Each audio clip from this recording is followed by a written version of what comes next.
you doing? Fabulous performance. Oh, thank you. How difficult was it to play a computer program? It wasn't actually that difficult as such. It was quite easy. It was so well written. You know, the concept behind the character was so full that it wasn't really a matter of difficult or hard, or, you know, for me there wasn't even a moment's thought of those sort of things. It was just grabbing it and running with it, you know.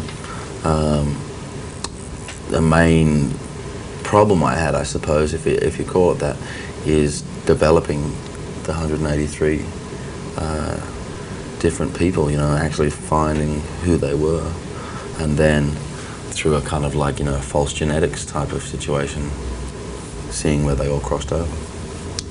You know, when I was watching you, it was incredible. I couldn't tell the difference between your movements and the special effects. Mm-hmm. You know, there were times when you would twitch here and there, or your eyes would do something very, very computerish. Mm-hmm. I'm wondering, how long did that take? But some of those things aren't.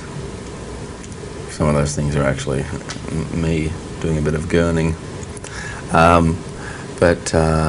Yeah, that had to do with a very close relationship between John Townley, the effects supervisor, and myself and Brett, you know, because he could explain things to me so I could understand what he required, and then make all those things a little bit more perhaps interesting by being technically correct and repeating for them the amount of times that anything's repeated and stuff.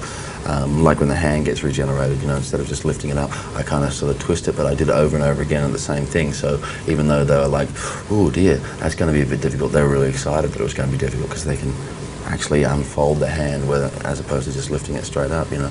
And for little computer dweebs who are sitting there having to like program these